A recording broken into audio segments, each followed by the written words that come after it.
Si vous êtes... Go.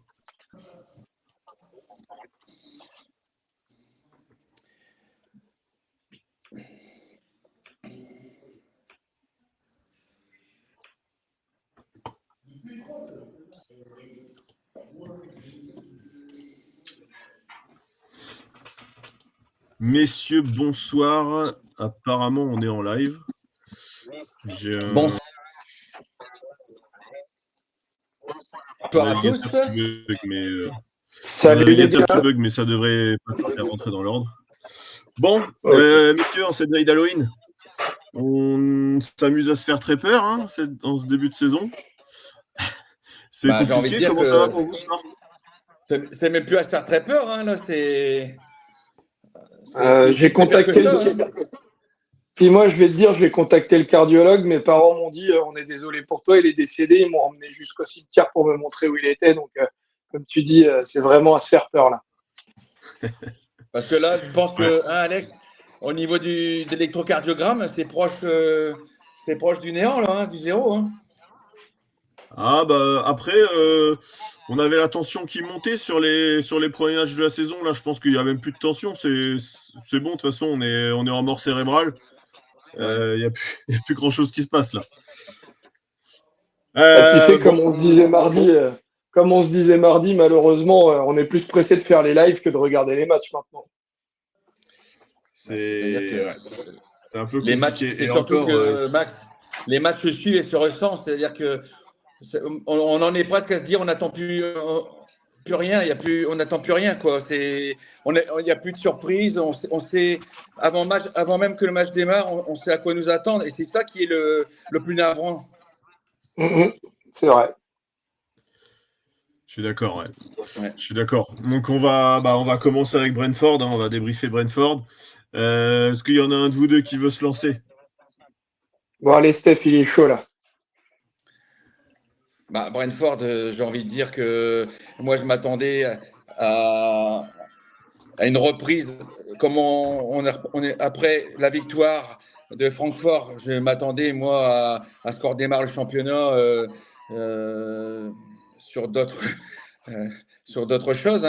J'avais espéré qu'on embraye une nouvelle série de victoires. Bon, force est de constater que ça n'a pas été le cas. J'ai même envie de dire qu'on s'est même empêtré encore pire dans l'inquiétude parce que il n'y a rien qui ressort, quoi. Je veux dire, il y a une faillite collective. On a un coach qui a pas les solutions, c'est pas un coach à réaction. Généralement, quand il y a des joueurs qui sont défaillants, si tu as la chance d'avoir un entraîneur qui est réactif, il va pouvoir changer de tactique, ou il va pouvoir réajuster par certains joueurs. Là, il n'y a rien, on ne s'attend à rien, il est perdu. Donc, malheureusement, il ne peut pas inverser le cours du match. Dès qu'on est en situation difficile, le match, dès qu'on prend un ou deux buts, après, on peut pas inverser la tendance. Chose qu'on pouvait faire auparavant et d'autant plus avec Klopp, parce que là on était capable de renverser des situations en étant mené. On l'a fait de nombreuses fois, mais on avait un entraîneur à poigne qui savait tenir un vestiaire sur le côté. On voyait qu'on avait un coach, ce qui n'est pas le cas actuellement. Ouais, c'est compliqué. Avant de te laisser la parole, Max, je dis bonjour à Seb et à English qui sont dans le chat. Apparemment, Seb, tu me dis que ça bug beaucoup. Dites-moi si ça s'améliore ou pas, là. Des fois, je sais que le lancement est compliqué, ça s'améliore par la suite. Ouais, souvent c'est le cas. Dites-moi si ça rentre dans l'ordre, les gars, n'hésitez pas. Max, t'es toujours avec nous? Ouais, moi je suis toujours là. Alors, si tu veux que je te donne mon ressenti. Vas-y, on attaque sur Brentford. Alors moi, du coup, je vais être un peu plus dans les chiffres que mon ami Steph.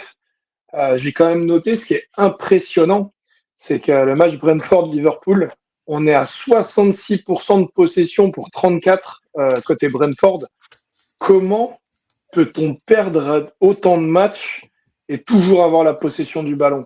On en revient à cette histoire de possession stérile, mais c'est hallucinant. quand tu te rends compte qu'on fait 487 passes contre eux 236, on en est quasiment, voire même, si, on en est au double. On en est au double, on fait double passe, on a une possession énorme. Et en fait, c'est totalement stérile. Quand je vois qu'ils ont 17 tirs pour 8 cadrés, qu'on en a 15 pour 5 cadrés, derrière eux, il y en a 3 qui font mouche. Je vais revenir dans le détail des buts après, mais et nous, simplement pour 2 petits buts. Là, je vais plus rentrer dans le vif du sujet, c'est-à-dire ce qui s'est passé étape par étape dans le match. La frustration première a été déjà d'encaisser ce premier but venu de je ne sais où, parce qu'il nous faut une longue touche, un truc pour lequel on a dépensé des milliers voire des millions d'euros il y a quelques années pour apprendre à faire des longues touches. Et normalement, c'est ce qu'on était censé savoir faire à d'autres et pas prendre. Bon, ça, c'est un autre sujet. Et ce qui me tue un peu, et là, en fait, c'est le ressenti qu'on a eu à chaud, puisque là, on discute en live, mais nous, on a nos discussions en off pendant le match. Et pendant le match, en fait, ce que j'ai relevé, c'est qu'Alex me dit, mais ça aurait été Alisson, le premier but, on ne le prenait pas. En fait, j'arrive plus à savoir si Mamardashvili, c'est qu'on l'a lancé trop tôt, si on a un souci avec les préparateurs gardiens, ou si en fait c'est toute l'équipe qui a lâché, parce que Mamardashvili, je le vois fautif sur le but, parce que du coup, il aurait dû sortir, il aurait dû anticiper, il ne doit pas attendre sur sa ligne, surtout un ballon comme ça, il le voit arriver à 3 mètres de sa ligne, le gars doit sortir, doit l'intercepter. Toi, Steph, qui a un fils gardien, je pense que tu connais bien le poste pour reconnaître ça aussi. D'accord. Mais pour compléter tes propos, Max, je pense aussi que Mamardashvili, là où il n'y a pas eu de chance, c'est qu'il rentrait au moment où justement l'équipe déclinait.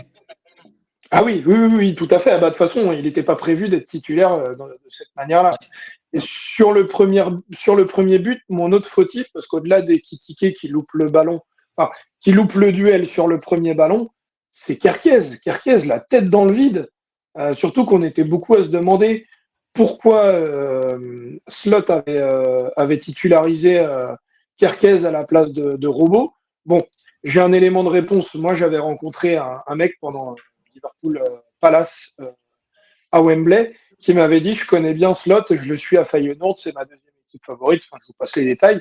Il m'avait dit, comparé à Klopp, c'est quelqu'un qui donne beaucoup de deuxième, troisième, quatrième chance.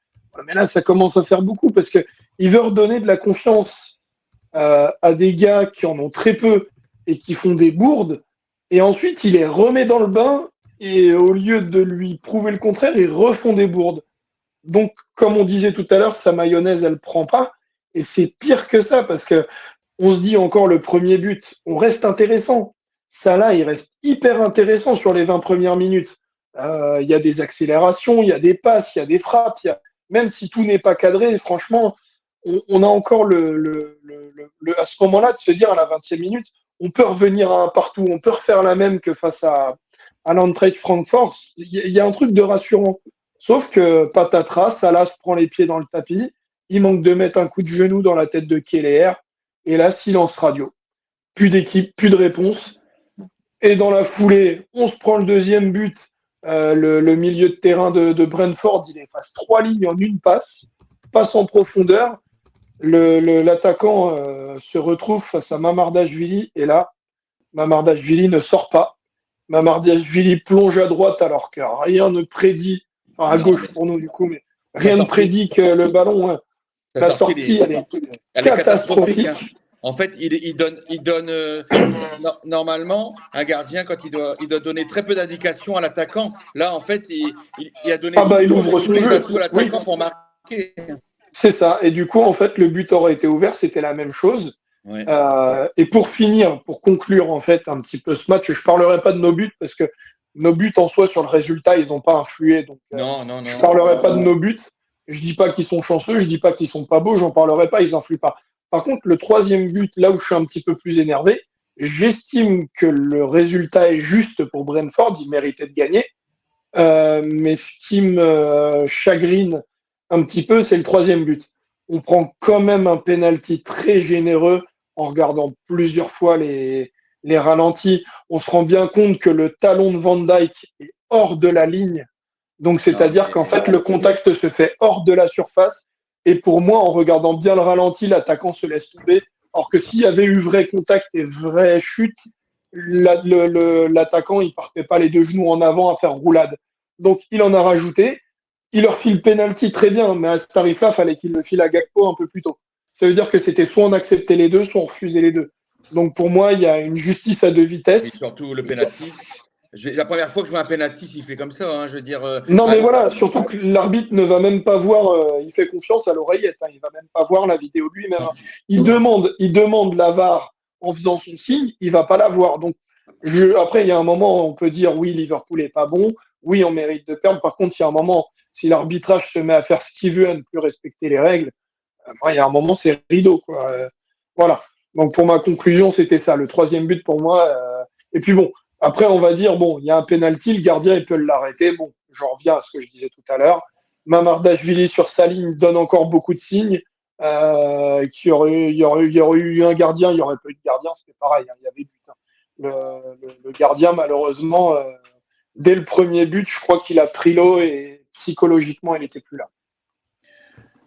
Ouais, on est d'accord. Après, peut-être petit point négatif aussi, je pense que on est tous d'accord pour dire que Kerkez était horrible dans ce match. Hein.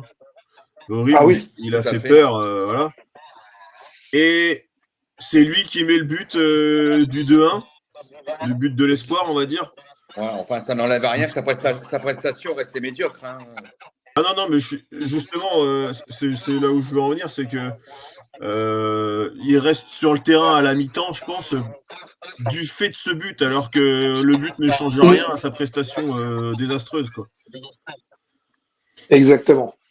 On a un Salah surtout qu'on ne l'a pas pris pour mettre des buts. Hein. Voilà. On a un Salah qui marque en fin de match et c'est la même chose. Bon, du coup, visiblement, l'image, ça a l'air d'être revenu. J'ai touché 2-3 trucs. Donc, n'hésitez pas. Hein. Dans le live, il y a Minifour qui nous a rejoint.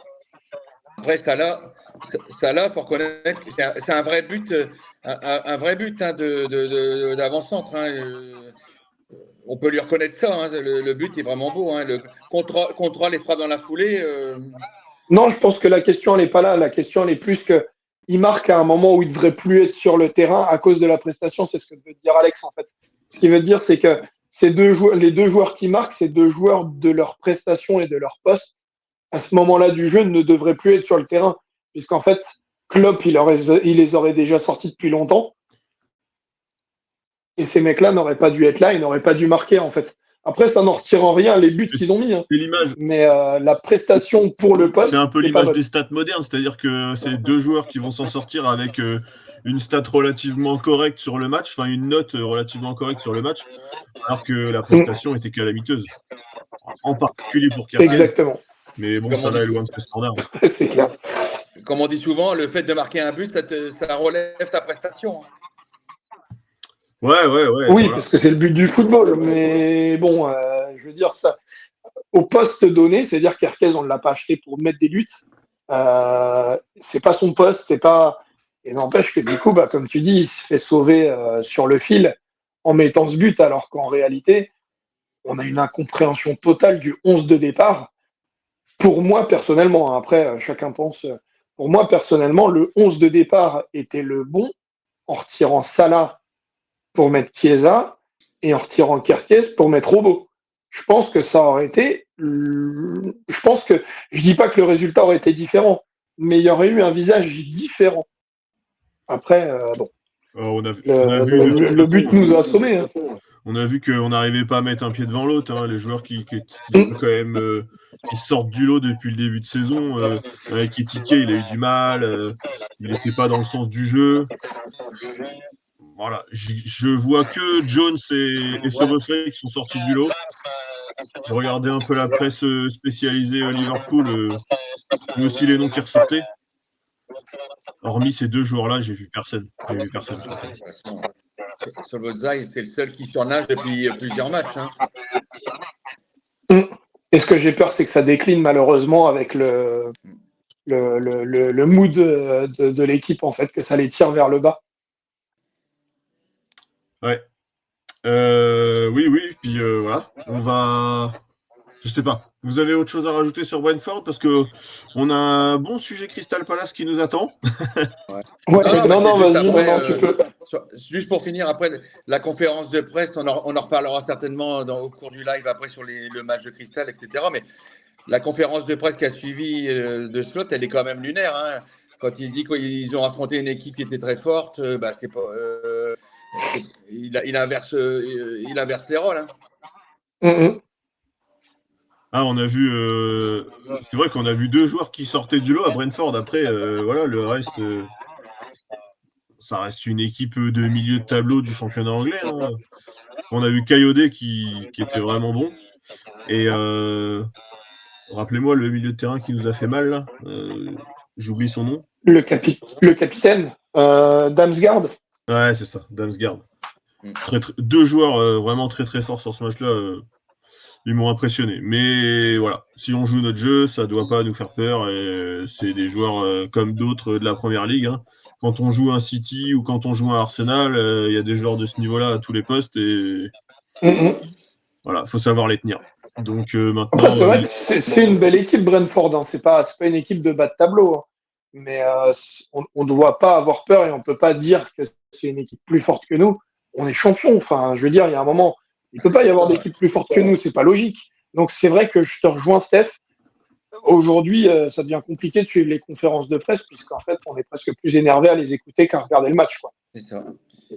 Alors, il y a Minifour qui nous rappelle un truc dans le chat. C'est vrai que il y a tellement de points négatifs que je crois qu'on peut pas tous les aborder. Non. Mais, non, c'est clair. Le changement Wirtz-Gomez en fin de match, si vous l'avez compris. Oui, tu fais bien de le souligner, Alex, parce que alors là, c'est la cerise sur le gâteau au niveau au niveau du management, parce que là, j'ai toujours pas compris ce changement. Ou alors notre ami Joe a payé comme il a payé le DJ à Liverpool cet été. Il a payé Slot en lui disant « Mets-moi Gomez devant, je veux mon but ». Ouais. C'est la seule but que j'ai à ce temps-là. Ouais, je sais plus s'il faut en rire ou en pleurer. Hein. On va continuer à en parler. Exact. De toute façon, il y a plus grand-chose qu'on comprend dans le management de Slot. Je suis plutôt quelqu'un du genre patient et effectivement, j'aime bien laisser les gens puis pouvoir mettre les choses en place. Là, je pense que plus personne ne comprend plus rien de son management. Il n'y a aucune logique. Voilà. Puis, en parlant de ça, tu peux embrayer directement sur le match de Cristal par rapport Exactement. On va... Ne serait-ce que le 11 de départ. Hein. Vas-y, fais-toi plaisir, Steph, je te laisse la parole dessus. Non, mais je dis, ne serait-ce que quand on a tous découvert le 11 de départ, on s'est dit tout de suite que le match était perdu d'avance parce que tu peux faire tourner, mais tu laisses des joueurs 4 quand même dans chaque ligne pour apporter une certaine solidité. Et là, il est parti à l'abordage total. Je suis d'accord. On a vu la composition. Je crois qu'on a tous rigolé. Hein, on a fait des choses. Je crois que certains ont misé contre leur équipe sur le match parce qu'on savait d'avance que c'était. On avait balancé. Et à raison parce que ils ont remporté une belle mise. Donc. Non, mais ça devient désolant quand même de dire qu'à la tombée de la compo, on a des amis de Liverpool qui misent contre Liverpool en se disant bon, le match est déjà dessiné. En fait, ça devient navrant. On en rigole parce que voilà, et puis du coup, derrière, ils gagnent un petit peu de sous. Mais c'est qu'en fait, si nous, en tant que, j'estime, petit supporter de Liverpool, on n'est ni coach, ni cadre, ni personne, on la voit venir, on se dit mais comment tu peux laisser faire ça, quoi. Donc, c'est aussi dans nos différents échanges là, sur notre groupe, notre entourage, tout ça, ou le simple fait de porter un maillot, quelque chose qui fait référence à Liverpool, automatiquement les gens, ils nous piquent un petit peu en disant qu'est-ce qui se passe parce que c'est pas dans l'ordre des choses que Liverpool ne tourne pas. Donc on nous interpelle, on nous dit comme si on avait la solution. On ne l'a pas, nous. Ouais. 10 ans à marcher sur l'eau et le retour à la réalité, ouais, c'est ça. Il est difficile. Je crois que je vais embrayer sur ce que moi j'ai ressenti sur Palace. C'est rapide, hein, comme ça, si tu veux reprendre derrière, Steph, il n'y a pas de problème. Je ne parlerai pas de chiffres parce que je trouve pas ça intéressant d'ajouter des chiffres quand on fait tourner autant. Parce qu'en fait, les chiffres, pour moi, ils ne voudraient rien dire. Ce n'est pas une équipe type, ce n'est pas une équipe qu'on reverra rapidement. C'était beaucoup de jeunes, donc on les met face à une équipe qui est en type de première ligue. Je ne parlerai pas de chiffres, ce n'est pas intéressant. La chose où je suis comme vous, ce que je n'ai pas compris, en fait, et moi, j'apporterai même ce que moi j'avais dit du coup dans le chat du dernier live, quand Alex a posé la question à tout le monde, qu'est-ce que vous pensez que Slot devrait faire pour le match de Palace? Moi, j'avais dit, je me trompe peut-être, mais j'aurais reconduit le 11 de Francfort, pas forcément pour essayer de battre Palace, mais le but, c'était en fait de se dire, c'est un match de coupe. Derrière, c'est soit tu es éliminé, soit tu vas au tour suivant, soit c'est fini. Donc autant tout miser. Et qu'est-ce qu'on avait à y perdre? Si on perdait de toute manière, c'est ce qui nous est arrivé. Sauf que là, c'est de la pire des manières. Si on perdait, c'était une de plus. Sauf que si on gagnait ou si on jouait un replay, alors oui, vous allez me dire, putain, les mecs, ils visent un replay à domicile face à Palace. Oui, mais bon, il y a un moment, il faut se contenter de ce qu'on a. Moi, je me suis dit, si on faisait un match nul ou qu'on faisait ou même une petite victoire, au moins le 11 que tu conduisais, t'y filais de la confiance. Mais pas pour le match de là et pas pour le tour suivant. T'y filais de la confiance déjà pour le match de Villa ce week-end et l'ogre du Real qui nous attend mardi prochain à domicile. Parce que, bon, ça c'est un autre sujet, mais si on en prend 3 face à Palace, on va en prendre 10 face à Madrid. Enfin, il y a un moment, il faut se réveiller. Et pour moi, ça a été une très, très, très mauvaise idée de faire tourner parce que, du coup, on l'a vu. Et c'est pour ça que je dis, je parle pas football, là, je parle vraiment mental. On a vu une équipe type obligée de regarder le match depuis le banc. On a vu Salah manger. Première vue, ça n'a pas l'air de l'avoir gêné. Hein, je ne donnerai pas mon avis là-dessus. Le souci, c'est quand on a vu la mine fermée d'Alisson, les bras en l'air de Robertson pour s'excuser en quelque sorte auprès du public. Moi, je sais pas, ça m'a fait un truc, ça m'a arraché le cœur de la poitrine de voir en fait les cadres de cette équipe aussi mal à la fin du match, et même ceux qui n'étaient pas sur le terrain. C'est-à-dire qu'en fait, le résultat du match d'hier sur le mental de notre équipe, de mon ressenti à moi, c'est que on a blasé l'équipe type et on a blasé les jeunes. Ça veut dire qu'aujourd'hui, il y a qui pour sauver Liverpool, en fait? Parce que là, on a blasé tout le monde. Là, on peut même plus dire on va prendre le banc, on va prendre l'équipe des gamins. Parce que pour en revenir sur l'analyse du match, on va pas se mentir, Alex me donnera sans doute raison. On a vu, alors on a pris le but à la 20-25e, un truc comme ça, ou la 30e. On a vu un match plaisant jusqu'au but. Après, c'était la débandade. Mais après, les gars, logiquement, on s'est pris un but, on savait que c'était fini. Pourquoi? C'était les petits jeunes, ils se sont battus jusqu'au moment où ils ne pouvaient plus. Quand ils ont pris le but, ça y est, c'était fini. Palace a déroulé, Palace est très fort, on l'a vu. Nous, on les a même vus en réel à Wembley. Ce que je veux dire, c'est que Palace, là, on peut dire que c'est une équipe forte. Ils l'ont prouvé hier, aller balancer les jeunes comme ça en pâture face à l'équipe quasiment type de Palace, pour moi, c'est une très, très grosse faute professionnelle. C'est impardonnable parce que là, en fait, c'est comme si tu allais à la guerre, que tu avais envoyé les meilleurs en première ligne et qu'ensuite tu dis aux petits jeunes qui n'ont jamais tenu une arme, bon, ça y est, les mecs, il n'y a plus que vous, il faut y aller. Là, en fait, c'est razzia total. Pour moi, il n'y a plus rien qui répond. Et je crois que le pompon sur la Garonne, si je peux me permettre l'expression, c'est Slot qui fait un grand tour de stade et qui applaudit les mains en l'air l'ambiance d'Anfield. Je pense que les supporters, ils ont décidé de ne pas lâcher les joueurs. Par contre, je pense qu'il ne faut pas qu'ils poussent le bouchon trop loin. Parce qu'à Liverpool, comme disait Alex, on est patient. Je sais que c'est la manière d'être d'Alex, mais c'est la manière d'être des Scousers et des supporters de Liverpool. On ne vire pas des entraîneurs comme ça, on aime la patience. Sauf que là, le problème, je crois qu'il pousse à bout.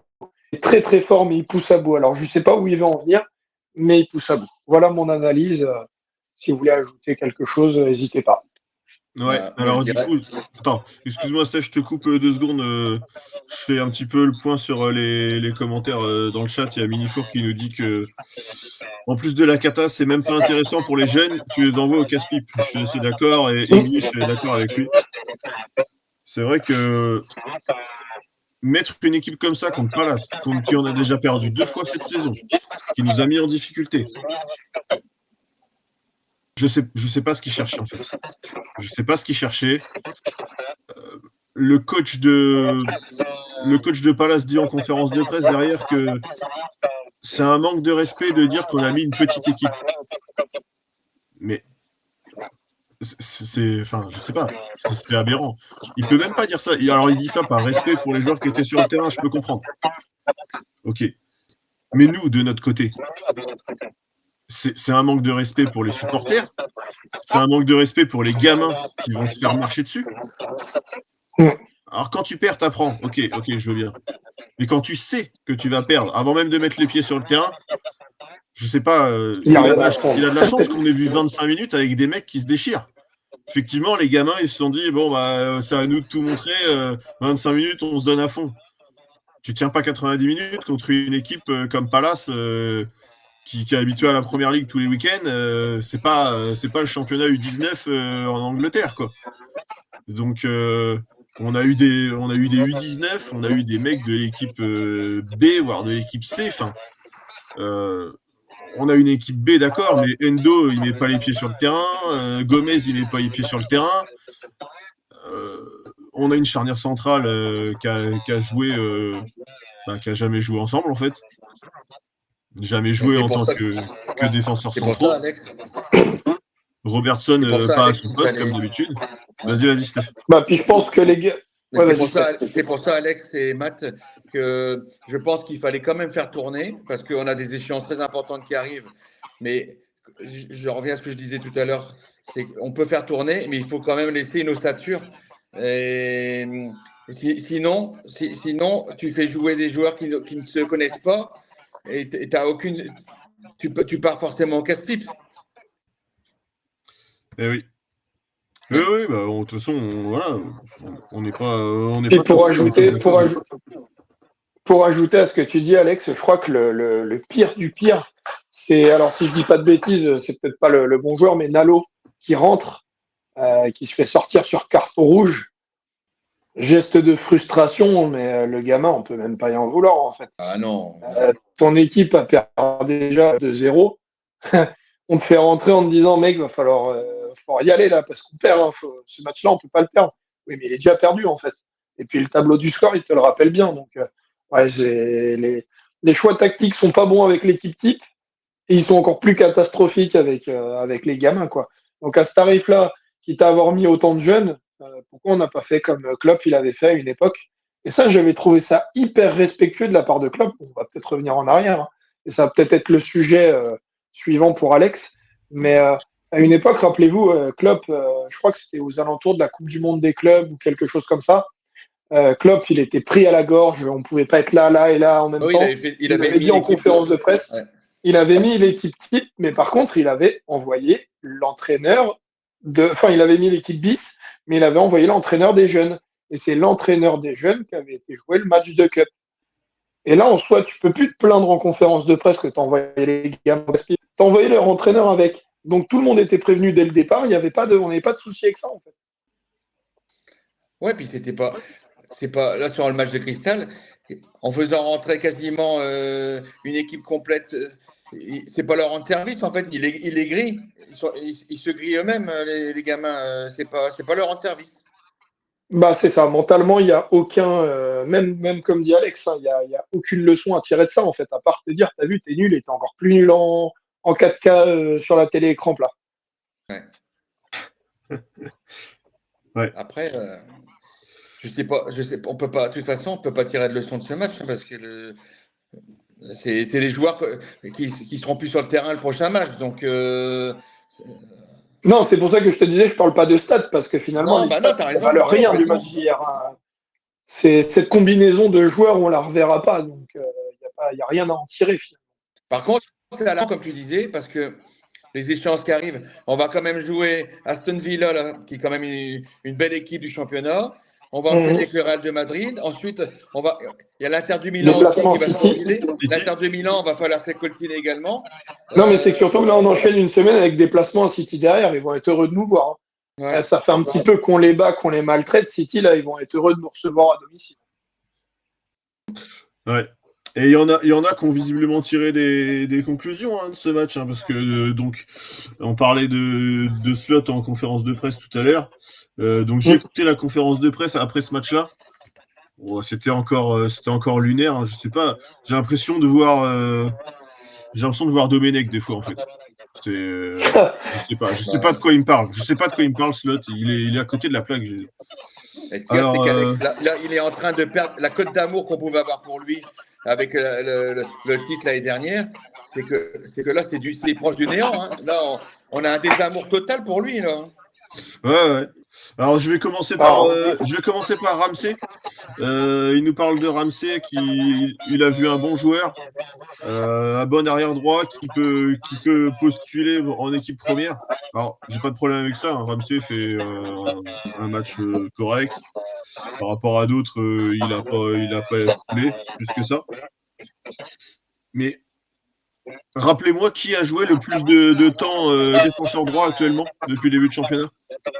C'est Szoboszlai. C'est un milieu de terrain. Ah ouais.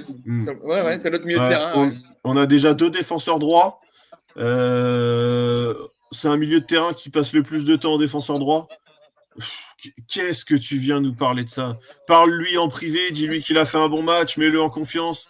Ok. Mais qu'ils viennent pas raconter je sais pas quoi en conférence de presse alors qu'il est déjà pas capable d'aligner un arrière droit en temps normal. Voilà, c'est un point parmi tant d'autres. C'est Max qui parlait de Malo tout à l'heure qui a pris son rouge. Il explique en conférence de presse que c'est Konaté et Van Dijk qui ont été voir Malo dans les vestiaires pour avoir un mot sympathique pour lui et qui ne s'ouvre pas derrière ce carton rouge un peu bête mais compréhensible pour son âge. Bah, le dis pas en fait, c'est ton boulot de faire ça, c'est toi le coach, c'est à toi de mettre en confiance ton équipe. Surtout qu'on va pas se mentir, c'est une faute intelligente en soi. Il annule une occasion de but et derrière, le but qu'on prend derrière, c'est pas à cause du rouge. Donc finalement, il annule donc, il se sacrifie, mais le but, on le prend pas. Après, à 2-0, ça sert à rien, on est d'accord là-dessus. Mais sa faute, elle est intelligente. Donc je peux même pas y tirer dessus en lui disant qu'il a fait une connerie de gamin. Il a fait une connerie que n'importe quel autre grand attaquant aurait fait à un moment important. Comme tu le disais, là on est à 2-0, mais même à 1-0, on savait que le match était plié, c'était terminé. Oui, mais dans une autre configuration, avec 10 minutes de plus et à 1-0, la faute à 1-0, tu lui en veux même pas en fait, parce que si derrière on va égaliser et qu'on tient le replay, le gamin en fait on l'adule. Donc finalement, je vois même pas pourquoi il faut aller le réconforter dans les vestiaires, parce qu'en soi, on peut même pas y tirer dessus en fait. C'est une faute, elle est intelligente. C'est pas bien, c'est pas beau de dire ça, mais elle est intelligente. Par contre, Max, je pense que il y a pas de replay sur la Carabao Cup. C'était directement les tirs au but, s'il y a encore d'égalité. Ah, tu penses? Tu penses? Ok. Si, avec certitude. Ok.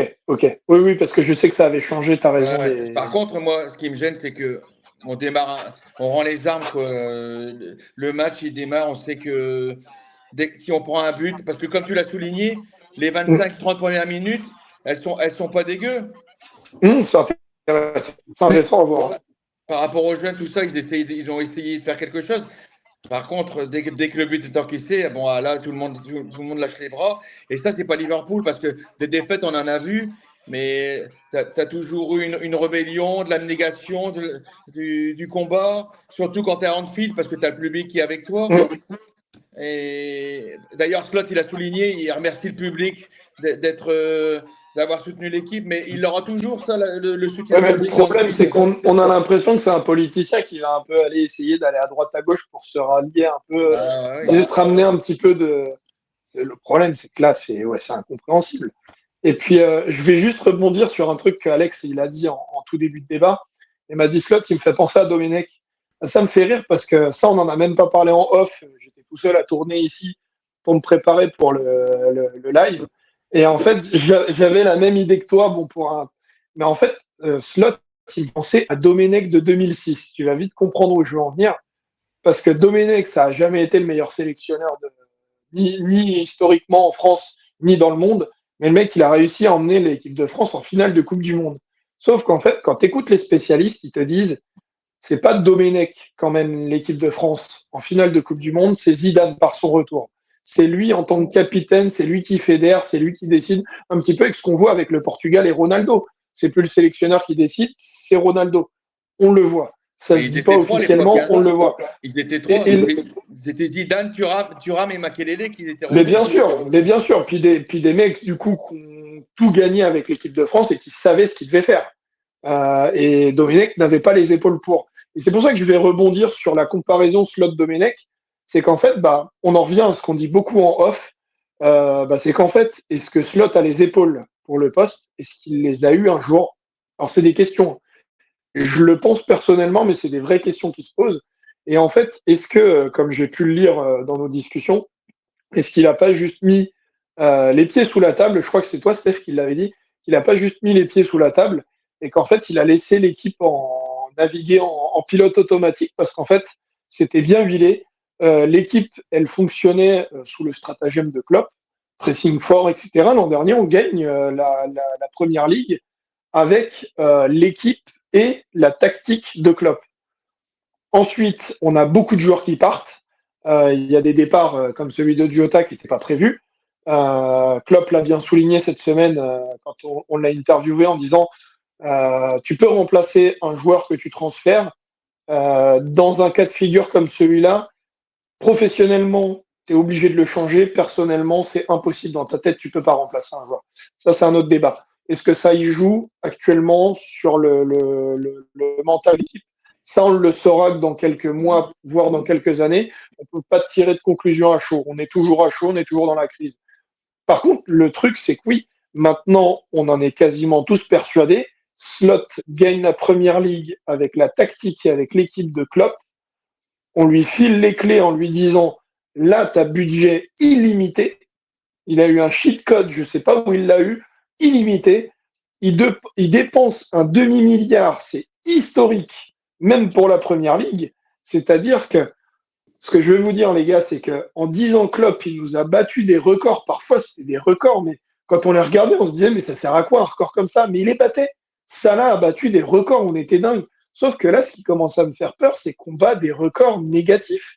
Juste pour vous rappeler, je l'ai lu hier sur un groupe, je crois que c'était en Field Rap.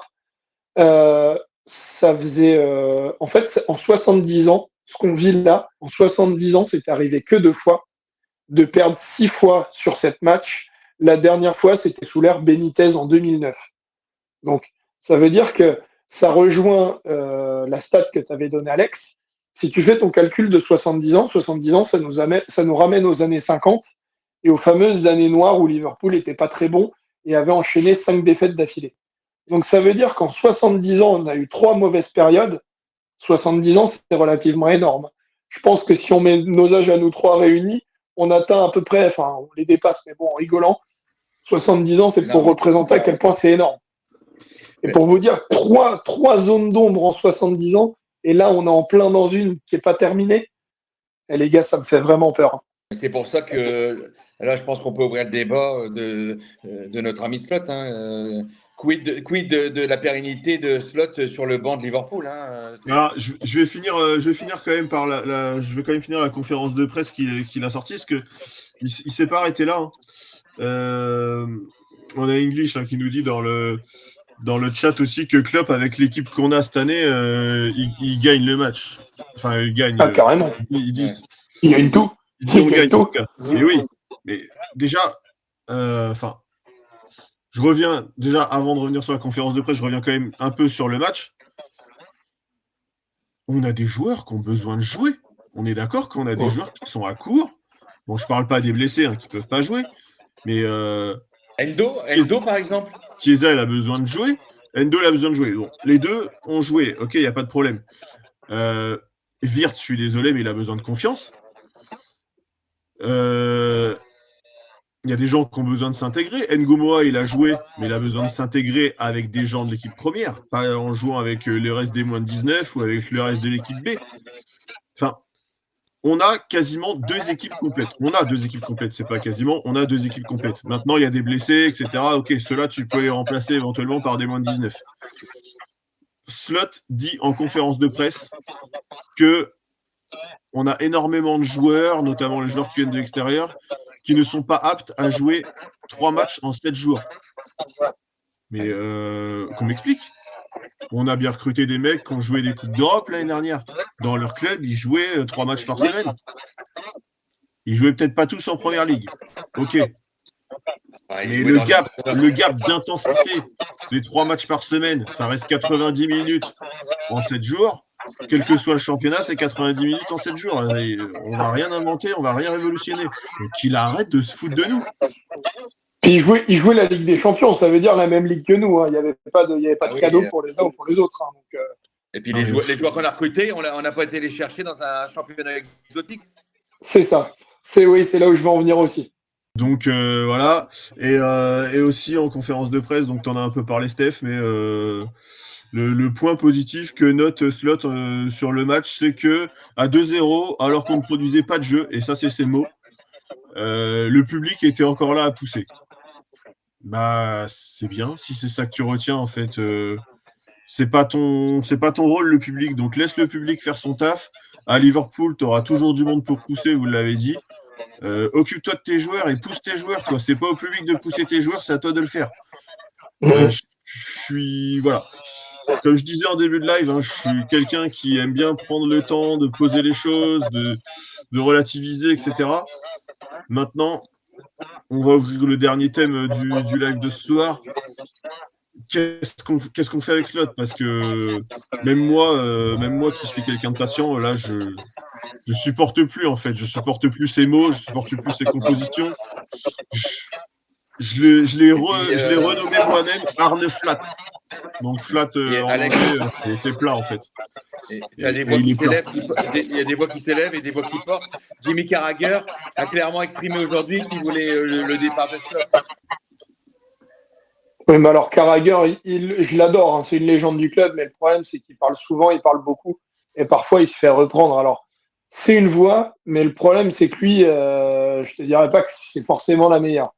Je dis pas pour autant qu'il a tort, je dis juste que malheureusement, c'est pas forcément une voix qui est écoutée au niveau des instances de Liverpool. C'est pas lui qu'ils écouteront en premier. Non, je sais bien. Par contre… Mais je suis d'accord. Et on parle d'éviction, mais si Slot est viré, on le remplace par qui actuellement sur le marché? Il n'y a personne. Il n'y a personne. Ça allait être ma question suivante, les gars. On n'anticipait pas. Je crois qu'en fait, on est tellement perdu, mais on est tellement pressé aussi. Mais c'est surtout qu'on est tellement pressé de ne plus voir Slot à la tête de l'équipe. Et puis, alors moi, j'irais peut-être plus loin que toi. Je serais peut-être même moins méchant. C'est pas de plus voir Slot, c'est d'aller mieux en fait. Et de prouver un semblant d'aller mieux. Parce que la dernière fois qu'on a été tous les trois en live, c'était pas encore catastrophique à ce point. On lui avait trouvé des points, des axes positifs. Le problème, c'est qu'il nous a prouvé que, et ça va faire rire Alex, on s'attendait plus à rien, mais on a quand même été déçus. Alors, quand tu arrives à un niveau comme ça, tu te dis, ouais, là, même moi, j'ai commencé à me dire, putain, j'ai été vachement méchant avec lui, peut-être que ça se trouve. Non, mais en fait, il n'y aura plus de déclic.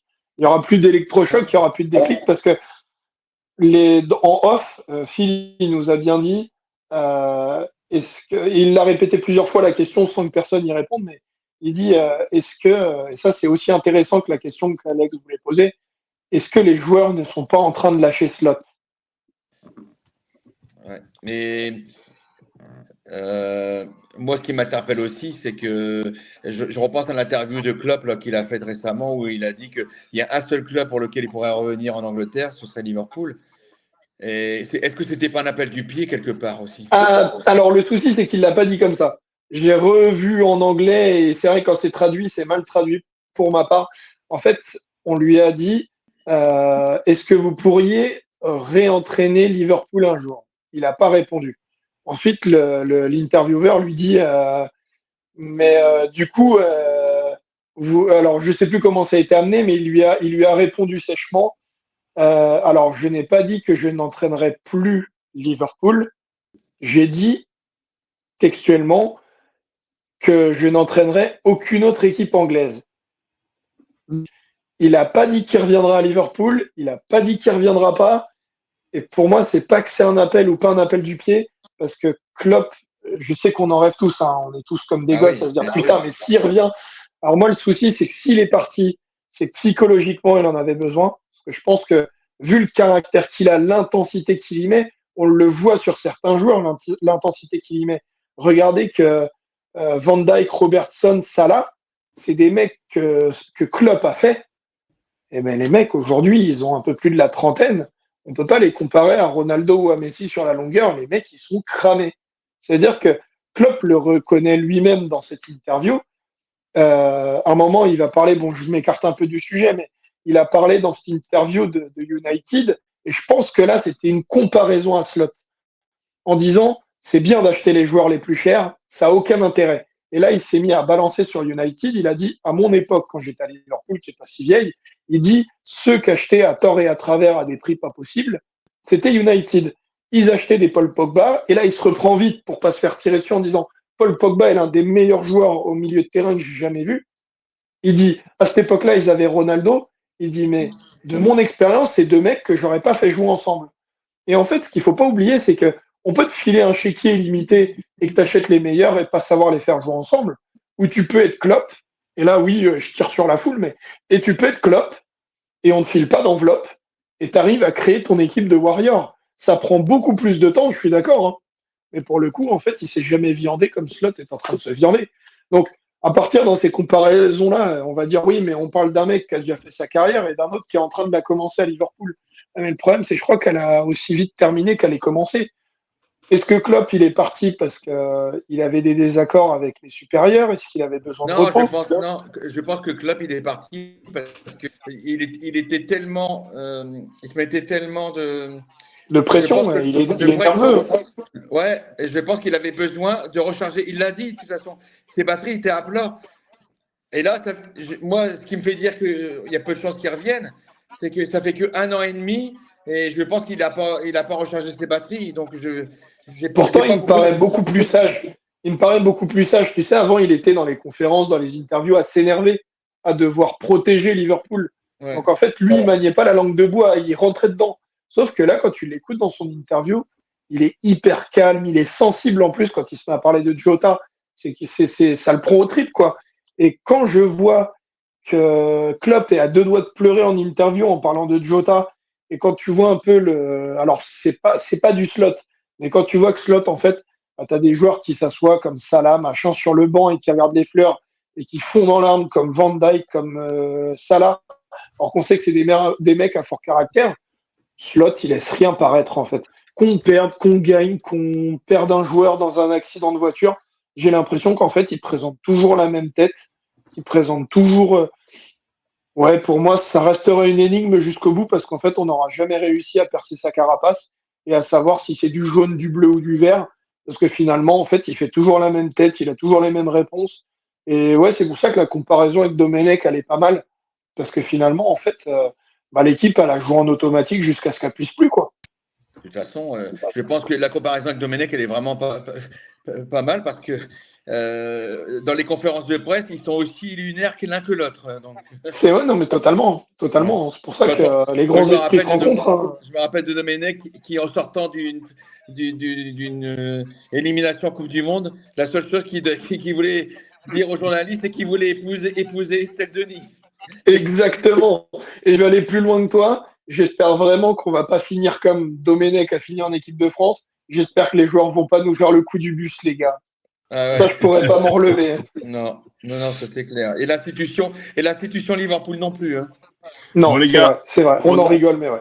On a un nom aussi qu'on n'a pas abordé. Hein. On a Minifour et English qui nous en parlent sur le chat. Stevie. Voilà, exactement. Stevie G comme entraîneur. Qu'est-ce que vous en pensez? Pour, contre c'est une institution à Liverpool maintenant. Stevie, c'était capitaine fantastique, c'est-à-dire que sur le terrain, c'était un relais formidable de l'entraîneur. C'est un joueur qu'on a tous adoré d'une part ses qualités techniques, physiques, de pouvoir motiver un vestiaire. Après, en tant qu'un grand joueur ne fait pas forcément un grand entraîneur.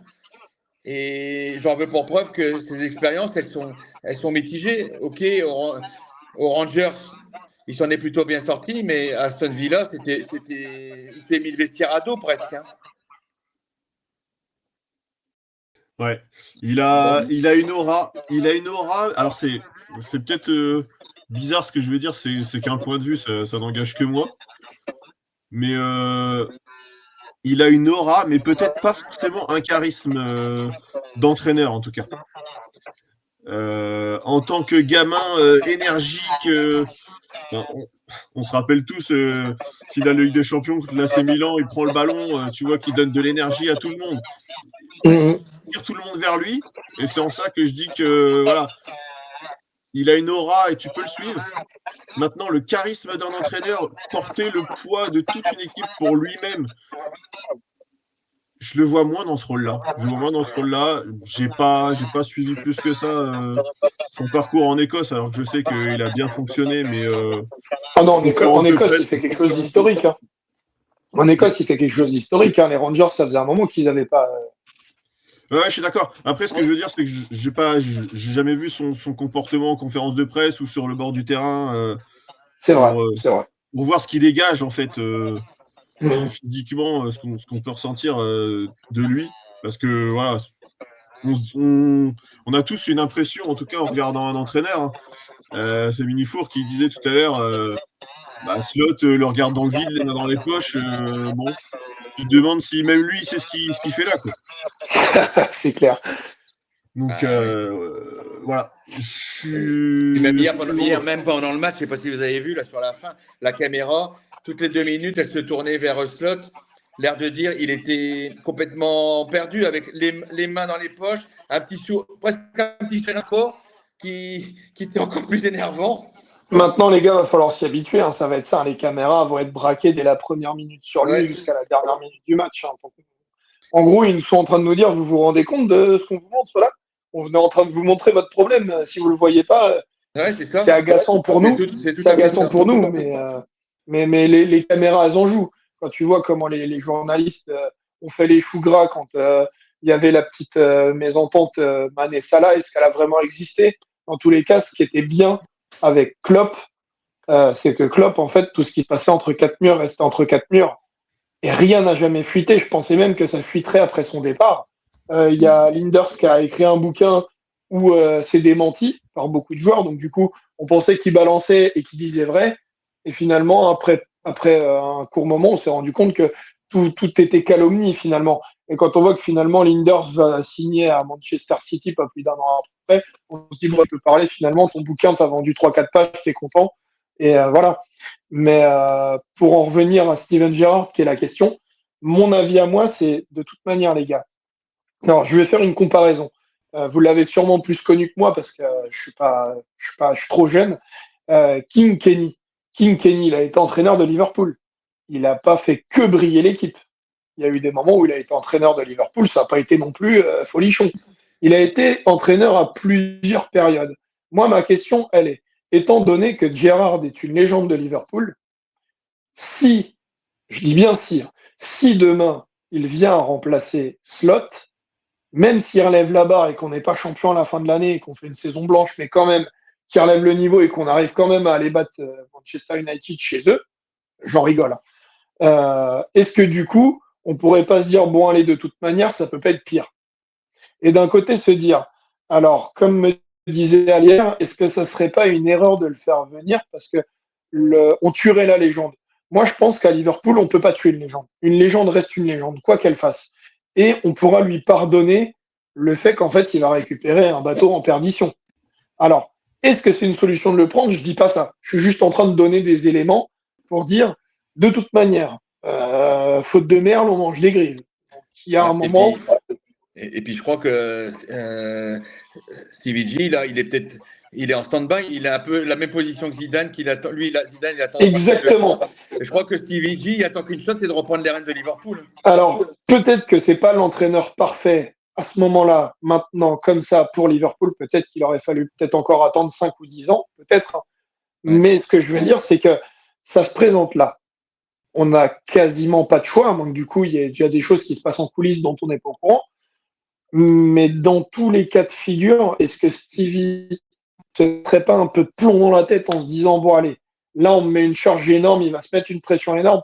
Mais est-ce que du coup, au lieu de faire du bricolage et du n'importe quoi, est-ce que du coup, avec une équipe qui vaut plus d'un demi-milliard d'euros, il se dirait pas, bah putain, mais merde.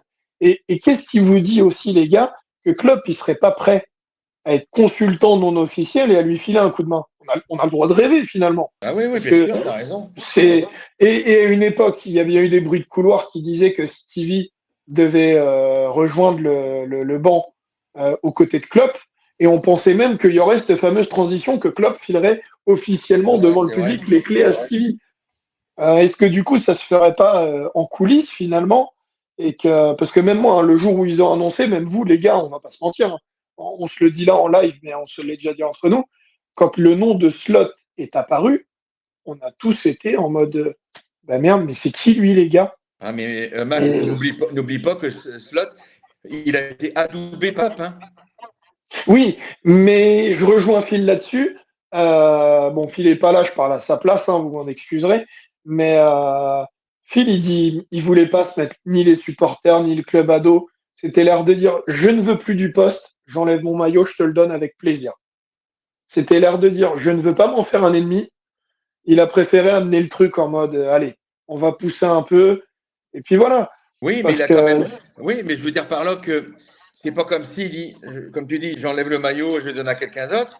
Il y a une passation. C'est presque comme un capitaine qui donne ouais, son mais brassard à un autre. je suis pas tout à fait d'accord avec toi parce que ça a été fait avec un micro dans la main sur une scénette. Slot, il n'était pas là. La seule fois où ils se sont serrés la main, c'est quand Slot est champion et que Klopp vient fêter à Liverpool le titre de champion. On s'attendait tous à le voir sur le bus. Finalement, il était sur les docks au dernier étage d'un building. Et pour moi, on ne me fera pas dire le contraire qu'il a fait ça par politesse d'adouber Slot. Pour moi, il l'a fait par politesse. Est-ce que du coup, il a bien fait? Est-ce qu'il a mal fait? Dans tous les cas, c'est pas de sa faute s'il perd ou il gagne. Dans tous les cas, je pense qu'il a été intelligent. Et est-ce qu'on peut en vouloir à Klopp d'avoir adoubé Slot? Il nous a pas menti, Klopp. Hein. Il a dit je pars, je lui laisse les clés et derrière, voilà. Donc non, moi je pense que ça a étonné tout le monde, Slot. Et je pense que même Klopp, il a dû se dire putain, on me remplace par ça. Alors c'est méchant ce que je dis, hein. Mais maintenant on peut se permettre. À mon avis, qu'il a dû se dire putain, on me remplace par ça.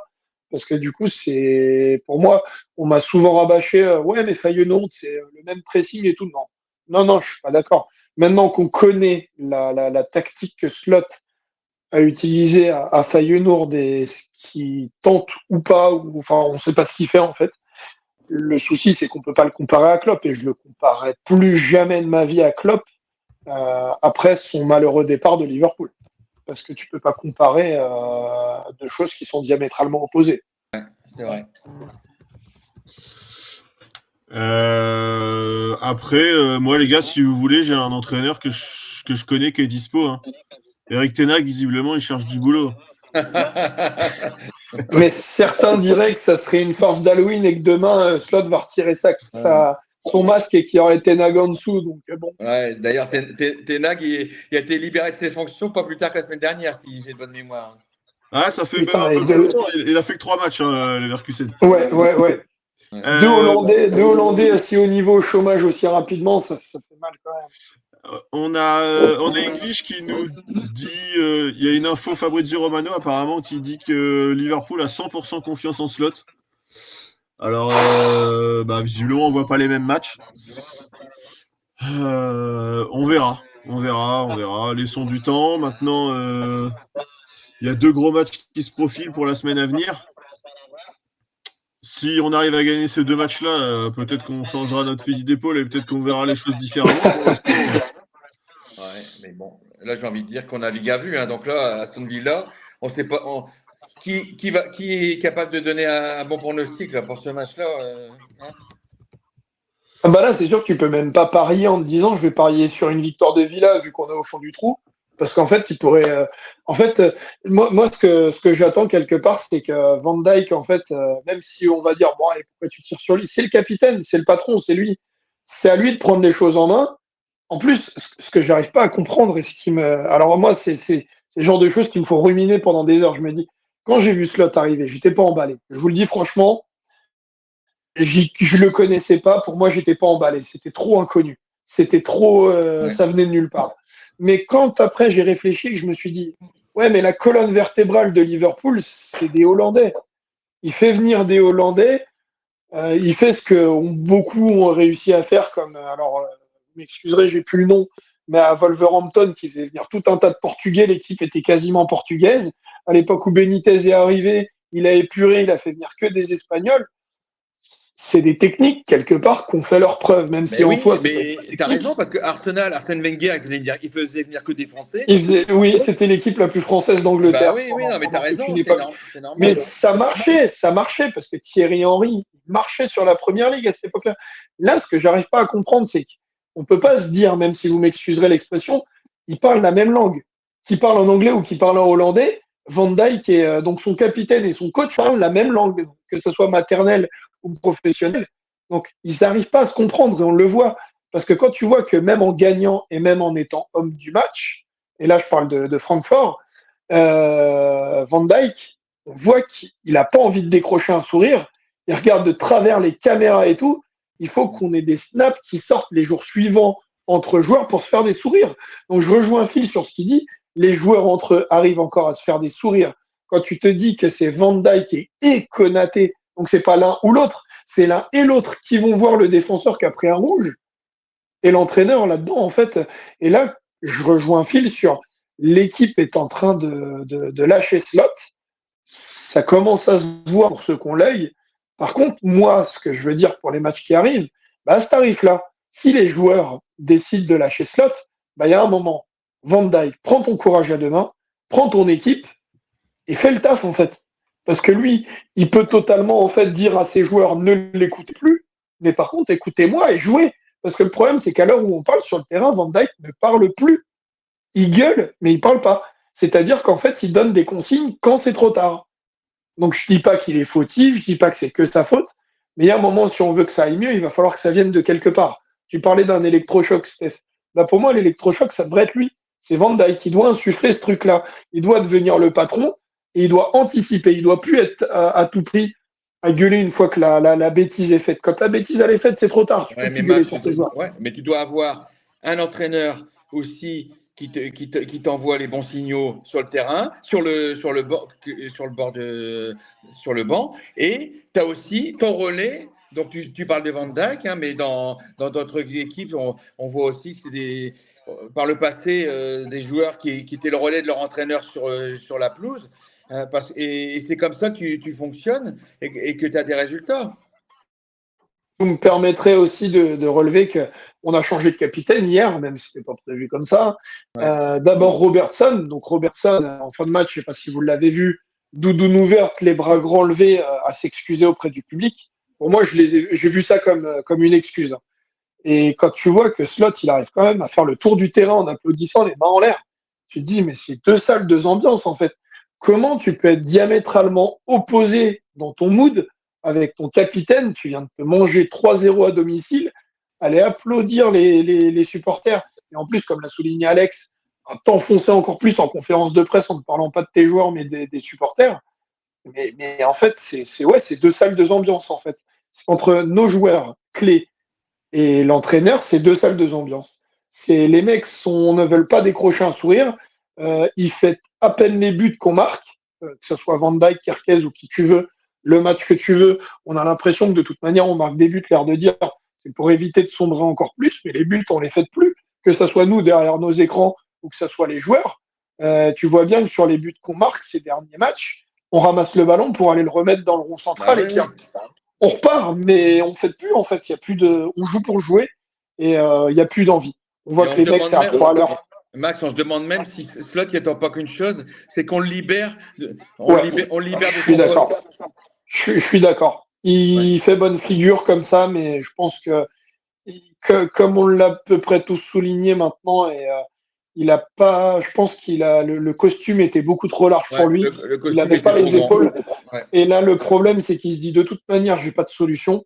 Donc, tu sais, c'est comme nous dans n'importe quel poste de la vie de tous les jours où tu fais pas le poids à ton poste, plutôt que de partir de toi-même, de dire bon je laisse les clés sur la table et je m'en vais.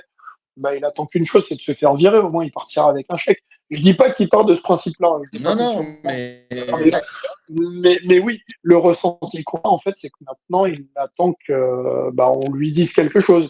Il attend quelque chose d'au-dessus. Alors, si l'info qu'on a de Romano, elle est vraie et que les supérieurs ont confiance en lui, ouais, mais en fait, ce jeu de l'autruche, en fait, il va durer un siècle. Ça va être une tannée, en fait, de suivre les matchs. alors Si après, c'est il vrai, faut se tout ça. méfier aussi, hein, parce que des directions qui ont conforté leur entraîneur, on sait comment ça termine, hein, des fois, 15 jours Ça après, dure 15 jours, ouais, ça dure 15 jours et il devient. hein.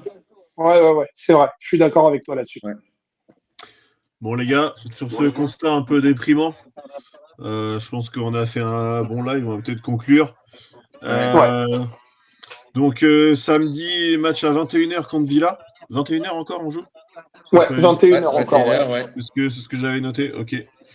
Horaire aménagé à cause du fait qu'on joue des matchs en semaine. Ils évitent les matchs le vendredi et le lundi, si je ne dis pas de bêtises. Ouais, ok. Donc, c'est original. Hein. J'ai pas souvenir qu'on ait joué à 21h les années précédentes. C'est nouveau quand même, ça, non? Le samedi soir, ouais, ça devient. En PL, comme je t'ai dit, il y avait des matchs à 18h. Ils essaient d'arranger. Ils essaient d'arranger parce qu'en fait, vu qu'on a beaucoup d'équipes en Europe cette année et qu'il y a les cups, les machins, mais quand tu dis que tu dois jouer le mardi soir, ils préfèrent condenser les matchs. Ouais, mais pour moi, j'ai souvenir que Liverpool, ça arrivait 2-3 fois dans la saison, on a joué à 21h le samedi. Oui, mais ce que je veux dire, c'est qu'aussi, c'est plus compliqué pour des Anglais de les faire venir un vendredi soir ou un lundi soir au stade, alors qu'un samedi soir, tu es sûr de remplir ton stade et tu es sûr d'avoir du monde devant la télé. Donc, je pense que c'était un test et que là, ils sont en train de se dire que mettre un match un samedi soir à 21h, finalement, c'est pas si mal. Ouais, donc voilà, donc match contre Villa à 21h samedi soir. C'est ça. On a Minifour et English qui nous parlait d'Eliott. J'ai hâte de voir la compo de slot pour ce match. Alors, Eliott, tu as une info, Eliott? De toute façon, il n'était plus dans le groupe depuis quelques matchs. Hein. Minifour nous disait victoire de Villa sur un but d'Eliott. J'en suis. Au point où on en est, j'en suis presque à lui souhaiter pour Eliott parce que le pauvre, il a fait un choix de partir pour sa carrière alors que c'est un amoureux de Liverpool. Et on est en train de lui tirer une balle dans le pied parce qu'on ne le fait pas jouer et on le placardise. Donc, Ouais, enfin, les gars, on est quand même supporters de Liverpool dans l'âme. On n'en a quand même pas à se dire souhaiter une victoire de l'équipe adverse, tout ça, parce qu'il y a un ancien de la maison qui joue en face. Hein. Non, c'est sûr. Ouais. Non, on finit par en rigoler quand même. Oui, voilà. J'ai l'impression qu'on est dans un épisode de la Twilight Zone et qu'à tout moment, on va venir ou un jour sans tout ça a été. Ouais, tout à fait, ouais. Mais bon, il n'y aura pas de positif pour conclure, Alex, ce soir. Hein. Je suis désolé, mais là, il n'y aura pas de positif. Là, on finira pas sur du positif. Ouais. On verra samedi. Écoutez, en général, on est plutôt optimiste et ça nous a pas porté chance là ces dernières semaines. Donc, on finit sur une note négative et peut-être que jeudi, on se retrouve avec le sourire. On n'oublie pas aussi mardi soir le Real à 21h. Et nous, on se dit à jeudi prochain. Bonne soirée à tous. Ciao, you never walk alone.